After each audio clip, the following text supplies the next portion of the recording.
It's time to view the Thistle Quilt Guild's annual show for 2025. We are a nice bunch of people who share a common interest in quilting. We also share ideas, helpful tips, and enjoy one another's company. We meet at the Westville Recreation Center. Our show is at the Westville Civic Gymnasium. Come on in and have a look at all the beautiful quilts. We even have some quilted items for sale. You can buy a ticket on our raffle quilt and let us treat you to a cup of tea and a sweet. Our guild members welcome you and, of course, sell you a ticket for admission. The show is well worth the $5 entry fee. If you would like to handle the quilts to get a better look, please wear gloves. They are provided for you to keep the quilts clean. Door prizes will be drawn for during the show. You have to be present to win a door prize. There are a lot of quilts to see and no recommended order in which to view them. We are going to take a look at the big quilts first. One thing to keep in mind is that quilters will make a quilt top and sometimes send it out to be machine or hand quilted by someone else. As you turn towards the room, you see Bridget's Flame, Celtic Myths. It was designed, pieced, and quilted by Norma McCara for her daughter. This quilt has an enormous amount of detail in it and was years in the making. Bridget is a prominent figure in Irish and Scottish Celtic mythology, associated with spring, fertility, healing, and the renewal of life. All aspects of the quilt's design have a symbolic meaning. You can see the detail in the borders here, and look at the intricate machine quilting. The Celtic knots that wind around the dragons are thin and finely stitched. This is a huge amount of work. You get a better look at the dragons and the flames in this image. Norma always makes the backs of her quilts works of art, as well as the fronts. This is the back of Bridget's Flame. Turn a bit more, and we will take a walk along the quilt racks. Our first encounter is a churn dash, pieced by Sheila Monroe and a few of her friends. Linda Rose machine quilted it. Beside it hangs Walkabout, pieced by Kim Bland and machine quilted by Linda Rose. I expect that most of you have heard of Vincent van Gogh's Starry, Starry Night painting. This Van Gogh and Karen Myberg quilt was made by Rebecca McCallum. Rebecca has a unique sense of creativity, and you can often pick out her quilts without having to read the labels. Look at the detail in the inset. It is a beautiful quilt and a treat to look at. If you see an orange label on a quilt, it is for sale. A sampler has many different block patterns, and so this is a sampler's. Samplers add some variety to the quilting process. It is called Grandma's Kitchen, pieced by Sheila Monroe and machine quilted by Linda Rose. Embroidered provincial flowers adorn this lovely quilt, pieced by Sheila Monroe and Lorraine Rogers. It was hand quilted by the Holy Name Quilters. We know it was hand quilted because a small paper hand is pinned to the quilt. Sensation, in its soft blues and whites, was pieced by Kim Bland and machine quilted by Joanne Swanson. Disappearing Windmill Illusion was pieced by Ann Maddie and machine quilted by Bruce Clinton. Bruce's wife, Carol Jackson, is an avid quilter. He is just starting his quilting career. We look forward to seeing more from him. Let's take a peek around the corner before we go back up the first aisle. Mary Wadden pieced and hand-quilted Iris Garden. It is suitable for a bed and could also decorate an empty space on a wall. Next up is the Wave Temperature Quilt, pieced and machine quilted by Virginia Cull Gallant. Temperature quilts have the color squares coded to the temperature high and low for the day. We will double back and go up the aisle we just walked down. There are several little alcoves on its opposite side that we need to investigate. This is a Words fabric collection quilt, pieced and machine quilted by Rebecca McCallum. Words may be all she has, but there are lots of them on this quilt. The elegant quilt with the black and gold on it is called Gallery Quilt Design, and it was pieced by Carol Jackson. Machine quilted by Stellarton Sewman. That would be her hubby, Bruce. Tucked in the corner beside it is a quilt designed by Jim Holtz called Falling Leaves, pieced and quilted by Rebecca McCallum. You get a better look at it in this next picture. Its colorful neighbor is Summer Fun 2, pieced by Grace Paris and machine quilted by Linda Rose. The chandelier lap quilt was made by Marilyn Murray for a President's Challenge in 2025. Linda Rose machine quilted it. A challenge can be handed out by anyone in the guild. Our president, Mary Jean McDonald, challenged us to make something from a pattern in the library using our guild colors. This quilt has 3 fabrics in it. Sometimes you buy a package that has been prepared with 3 fabrics that go together. Joan Waters pieced and hand-quilted this 3-fabric quilt. Lap quilts are not quite bed-sized. Snuggled up to the corner is a green floral star lap quilt made by Kate Anderson. Meadowland was pieced by Karen Gear. She added some big stitches for an accent. Linda Rose machine quilted it. Mary Albert Art was made by Rebecca McCallum as a donation quilt for survivors of residential schools. This colorful quilt of faces was made by Rebecca McCallum from Paula Brazil art fabric. Beside it is another of Rebecca's quilts. This one is made from a Faces fabric collection. Summer Fun 1 belongs to Grace Paris, and she had Linda Rose machine quilted for her. Kate Anderson made the Daisy Patch lap quilt in the corner. Jigsaw is from the talented fingers of Margot Fleury. The pastel quilt beside it is called Dream House. It was pieced by Kate Anderson and machine quilted by Joanne Swanson. So Blossom was made using the Quilt As You Go method by Becky McLean. Using this method, you can quilt the blocks as you make them, or quilt strips, then put them together, instead of quilting it as one big piece at the end. It is a bit easier to handle it this way. The Scrappy 4-patch and Heart Square mix was pieced and hand-quilted by Linda Crosby. Crazy for Cats was pieced by Sheila Conway and machine quilted by Joanne Swanson. There are a few of us in this guild who would fit into the Crazy for Cats category. Wonky Stars was pieced and hand-quilted by Mary Wadden. Let's have a peek on the other side of the quilt frames. This beautiful sampler, in shades of cream, green, pink, and wine, is a Block of the Month quilt, pieced by Mary Jean McDonald and machine quilted by Joanne Swanson. A Block of the Month quilt is usually a project organized by someone, perhaps even from a quilting site. Blocks are assigned each month, sometimes more than one block. Instructions are given. At the end of a certain period of time, you have enough blocks to make a quilt and get finishing instructions. There is some flexibility in how you put the blocks together. The Town Square lap quilt features fall colors and fall leaves and was made by Margot Fleury, who did her own machine quilting. Every Child Matters started life as a panel and was beautifully finished by Karen Gear. Beside it hangs My Kind of Town. Its wonky shapes were lovingly pieced by Ann Maddie and machine quilted by Bruce Clinton. As we turn the corner to go down the next aisle, we see a very pretty sewing project bag created by Margot Fleury. Chairs are placed over the rack bases so people don't trip over them. We don't want any fallsy downsies. They are also a good spot to display smaller projects. The bright, high-contrast K-facet fabric was made into a double rail fence. It was pieced by Margot Fleury and machine quilted by Linda Rose. K-facet is a famous fabric designer. Someone is going to love this baby frog quilt, made and hand-quilted by Joan Waters. Another baby quilt hanging next to it. This one is a baby heart log cabin, made by Kate Anderson. Our next quilt in line is a feel-good one. It is made up of positive sayings, pieced by Juanita Atkins and machine quilted by Joanne Swanson. Ann Maddie created a checkerboard pillow out of very, very small squares. Isn't it beautiful? Pauline's Gnomes was pieced and hand-quilted by Mary Wadden. Let's zoom in and have a look at one of these fellows.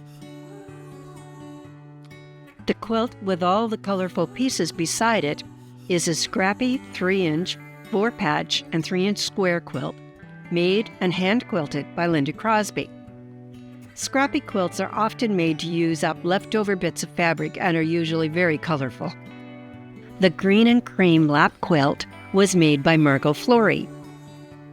Next to it is a block lap quilt made by Ina Shabasal. We are at the end of a row, so we will turn around and head back along the other side. We see a pretty pillow called Purple Peacock by Joy Shimp Thompson.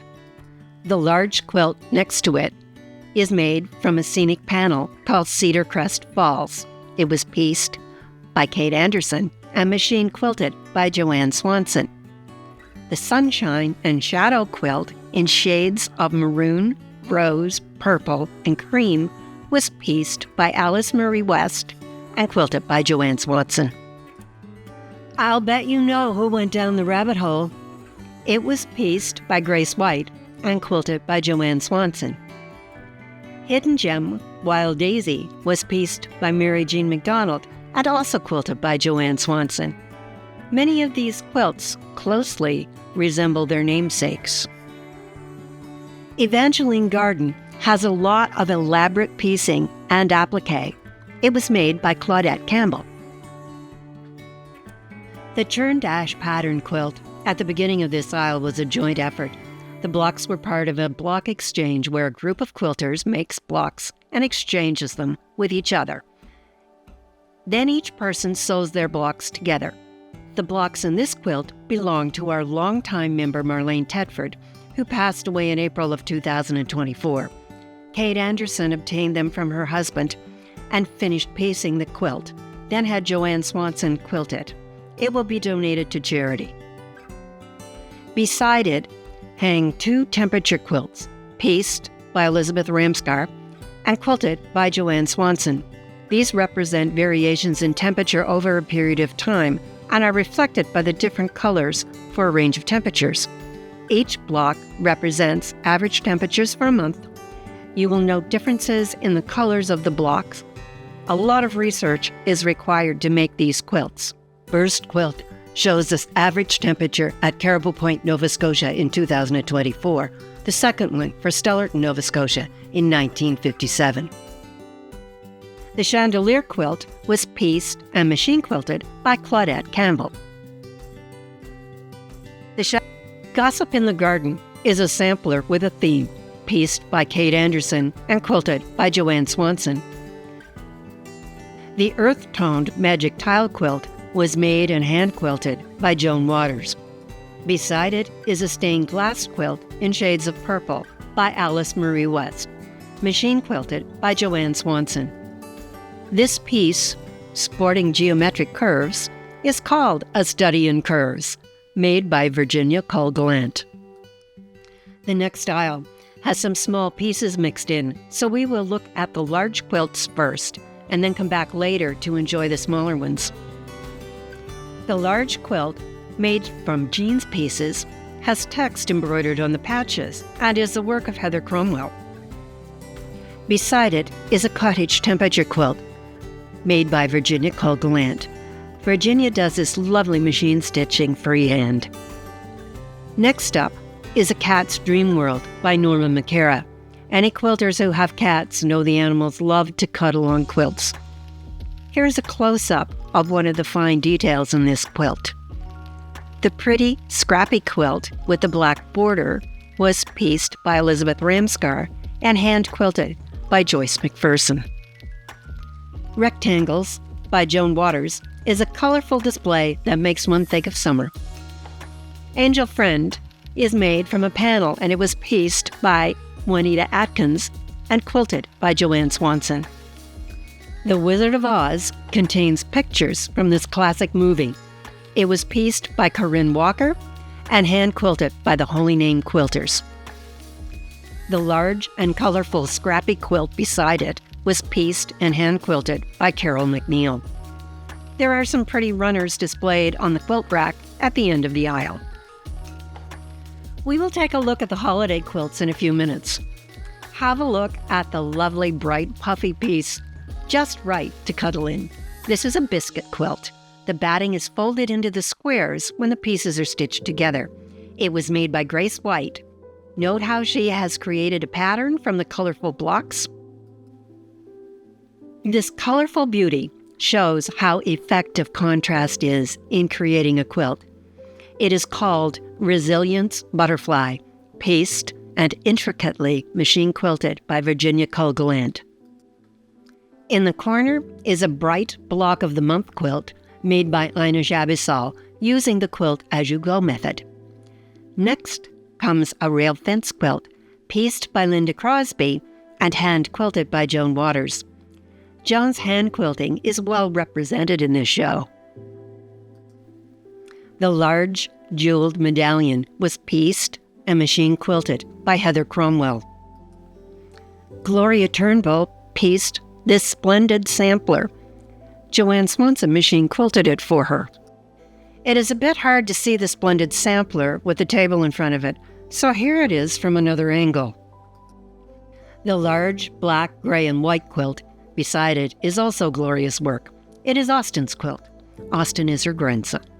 Again, quilted by Joanne Swanson. Ina Jabisal made the 4-patch scrappy quilt for her camper. The Underground Railroad sampler was made by Heather Cromwell. You can find detailed information on the internet about these quilts. The short version from Folk Life magazine is that, according to legend, a safe house along the Underground Railroad was often indicated by a quilt hanging from a clothesline or windowsill. These quilts were embedded with a kind of code, so that by reading the shapes and motifs sewn into the design, an enslaved person on the run could know the area's immediate dangers or even where to head next. This bright gold quilt design is the double Irish chain star center and was pieced by Grace Paris and hand quilted by the Holy Name Quilters. The scrappy quilt with the black trim was made and hand quilted by Carol McNeil. You may have noticed that Carol has a lot of hand quilted pieces in the show. She has busy, talented fingers. The earth tones of Daisy Chain, pieced by Corinne Walker, comes up next. It was machine quilted by Joanne Swanson. This one block wonder was pieced and quilted by Carol Jackson. All of the blocks are made from one piece of fabric. The wonder comes in the cutting and piecing. Mox's Magic is a type of magic tile, and this one looks like brilliant stained glass. It was pieced and hand quilted by Mary Wadden. Atlantic Waters was pieced by Norma McCara. Stellarton Sewman, aka Bruce Clinton, quilted it. It is unusual for Norma to have someone else work on her quilts. Bruce must have made a good impression. We are going to take a look at the smaller items we missed along the way. We will walk towards the stage and turn to the right to see the pretty wall hangings, pillows, purses, and runners. Our guild president, Mary Jean McDonald, issued 3 challenges. One was a summer challenge to make something representing a song. I know we have a kitty who is singing in the rain. The second challenge was to make Christmas cards, which were exchanged with other members at our December meeting. The third one was a spring challenge, to make something using a pattern from our library. It must contain 2 of the guild's colors of purple, green, and gold.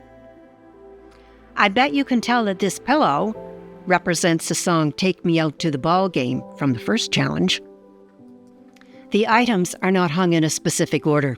If you were at the show, you could read the labels and get a better idea of what the items represented.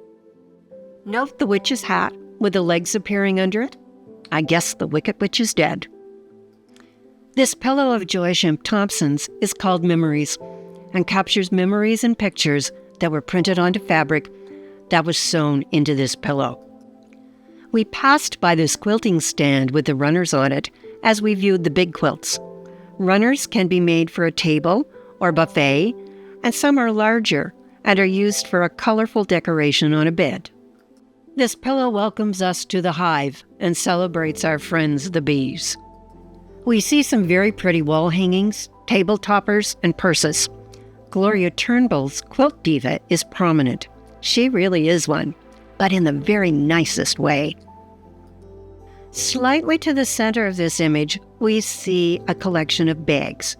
They are always a popular item for quilters. Gloria is also responsible for the beach bums wall hanging, representing her and 3 of her friends. How cute is that? The alphabet baby quilt was made by Gloria. She hand-embroidered and hand-quilted it. Beside it, we see a brilliant neon cat made by Alice Marie West. We will head up to the front of the room and look at the items on the tables. We have books and magazines for sale. If you see something you like, take it and donate what you think is appropriate for it. These pretty pieces speak for themselves. Note the cute play on words in my kind of housework. Take particular notice of the shoes called Happy Feet. Wilma Jenkins made these. She bought the base, made the tops, and attached them to the base. We were very impressed.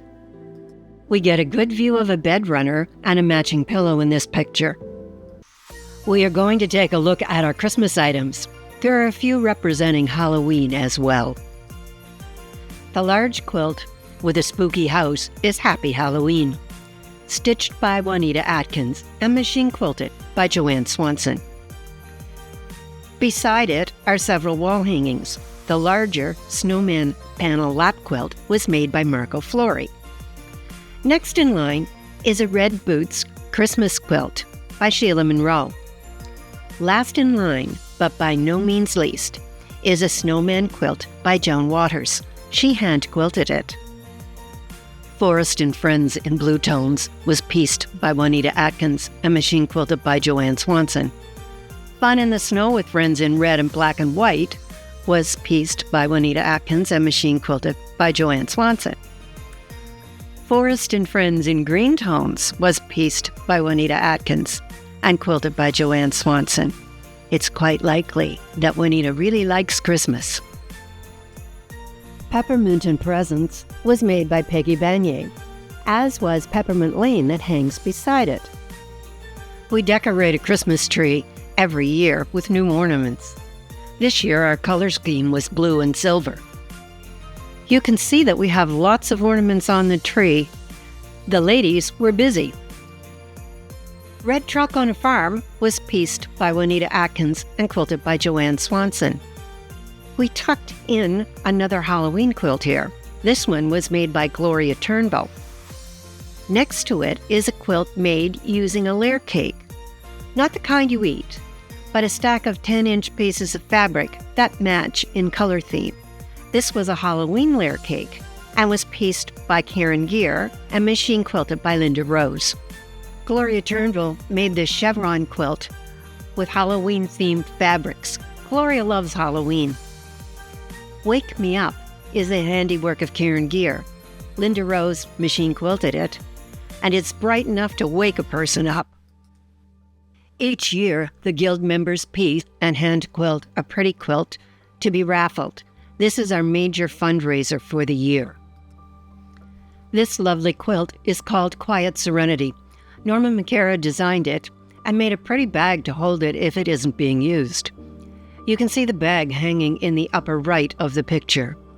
We are selling tickets on it, and the quilt will be raffled on June 11th of 2025. There were also Guild pins for sale for anybody who wanted to take a souvenir home. The front of the stage is where we display pieces from our workshops and items that have been made from instructions given during our programs. Program is a part of our monthly meetings where we are taught how to make small, interesting items or showed some tips on how to make quilting easier. I don't have the names of the ladies who created the big quilts for this section.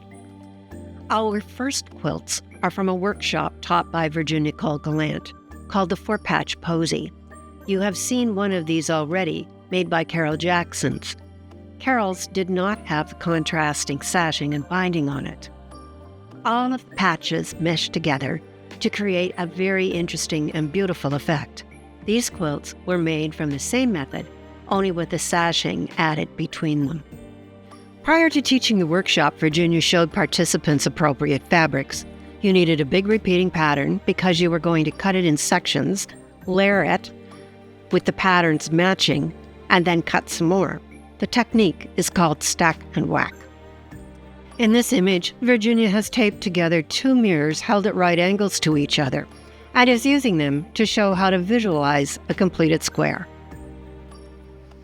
As you can see, we have lots of beautiful quilts made using this method. Some use the same print as the base of the quilt for the borders. Others have borders that highlight a color in the quilt. Others have no borders at all. They are all very pretty. Virginia also taught a class on a string star quilt. It was meant to use up fabrics from the participants' stashes. The blocks were large. Some of the ladies made them into full-size quilts. Others used a single block and made a lap quilt or a wall hanging out of them. Now we should go back to the left side of the stage again and take a look at the items on the table. Janice Dion taught a workshop on a modified French braid pattern. This is usually a large quilt, and Janice adapted it to be either a table runner or a wall hanging that she called Shadow City. Kate Anderson taught our members how to make a lovely spring flowers applique wall hanging. The class was so popular, she was asked to teach it twice this year and kindly accommodated. In the second class, she added an option to decorate the hanging with poinsettias. And Maddie taught a workshop on how to make a pineapple star runner. As you can see, it was a popular workshop, and a lot of the ladies finished their pretty runners. Usually at a workshop, you learn the technique required to make the project, and you get a start on making the blocks. Then you finish it at home. Sandra Marshall taught a folded star workshop. The participants made them into trivets, pillows, wall hangings, purses, and Christmas tree ornaments. You can see trivets along the back of the table made this way. There were a lot of ornaments on our Christmas tree that were decorated with folded stars. Every month, Isabel Mason has an interesting program for us. Sometimes it is about items and methods to make our sewing more efficient, and other times she shows us how to make handy little items for ourselves or to give to others. A few examples are shown here. Isabel has a YouTube channel, which is public, so you can stop by and have a look. She has quite the following. You can search for Isabel Mason or pause the video on this spot so that you can copy the address. Isabel is passing on the torch to Virginia Cole-Gallant, who will be our new program coordinator. A few years ago, we decided to have a table with goods for sale because we had attendees who wanted to buy some of the pretty things they saw at the show. Sale items from Guild members must be paid for in cash. I'm not going to tell you what every item is or describe how it was made. Most of them are self-evident. We did have some full-size quilts on offer. Smaller items are usually popular as they are affordable and easy to carry. There are a few different images here to give you a good chance to see all of the pieces. Some of the items have a holiday theme. You can get your Christmas placemats early. The blue bag you see near the center of this image will be the topic of a workshop in September. There are embroidered tea towels and fancy hand towels. Some really cute children's quilts are on display for sale. Microwave bowl holders are a handy item. Use one of them to keep from burning your fingers on the hot bowls when you take them out of the microwave. Quilted bags and placemats are popular. The pictures were taken before the sale started, so stock didn't have a chance to get depleted. Here are some pretty pillows waiting for someone to take them home.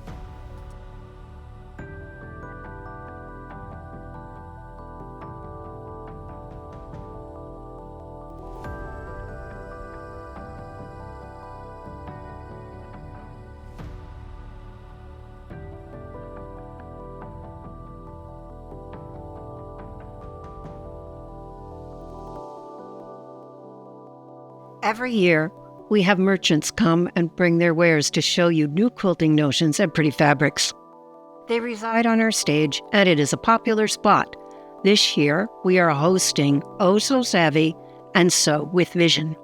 The rolls that resemble miniature round hay bales are jelly roll batting strips. You will have to read the instructions to learn how to use them. For the non-quilters in the audience, jelly rolls are strips of fabric cut to the width of the fabric and 2.5 inches high. You usually get 40 in a package, and they are combined to have colors that match well.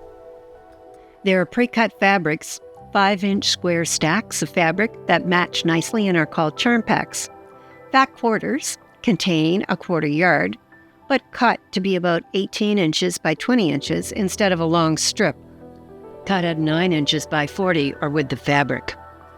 There are fancy bottles for spraying water onto your fabric so that you can wet it and press it well. As we move along, we see batting and adhesive spray for sticking fabrics together. Use the spray sparingly. At the end of the table is a whole rack of notions that will receive a lot of attention. Beyond that, one of our members is admiring a display on the board in the corner. More fabric is displayed here.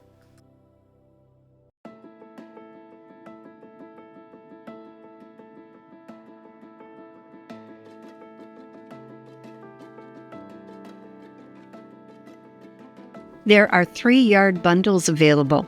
We saw a number of quilts made from these during our tour of the big quilts.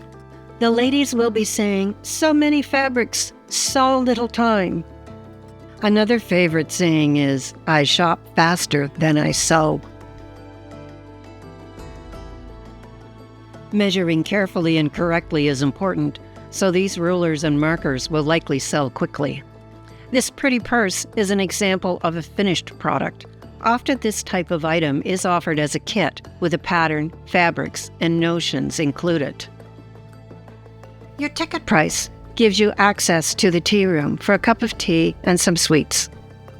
A dash of love and kindness to last throughout the day, one spoon of creativity to use in any way.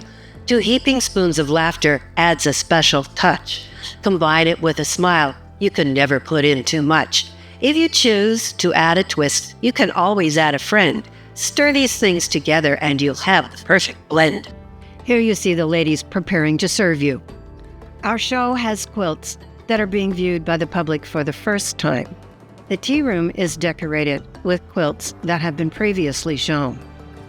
There is some equipment in the room that is difficult or impossible to move, and the quilts are much nicer to look at.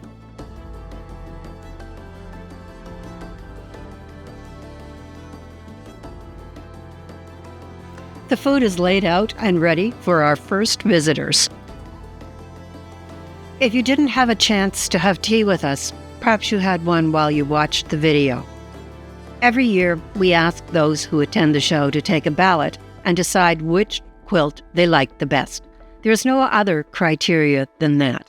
It is 1 ballot per person, and it's put in the box whenever the viewer is ready. The Canadian Quilters Association provides us with a rosette to present to the winner. A photo of the winner with their quilt will be posted in the gallery section of the Canadian Quilters Association website. Claudette Campbell was this year's winner with her quilt, Evangeline Garden.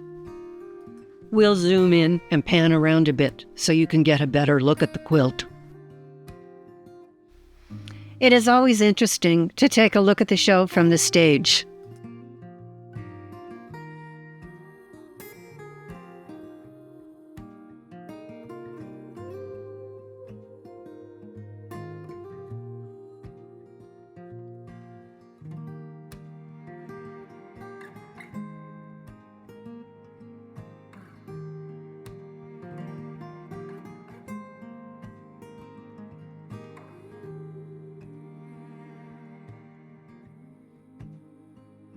If you are interested in becoming a member, you can pause the video here to get the information that you need to do so. We hope you all enjoyed the show, both those of you who attended in person and those who are watching the video. Be ready to join us May 30th in 2026 for our next show.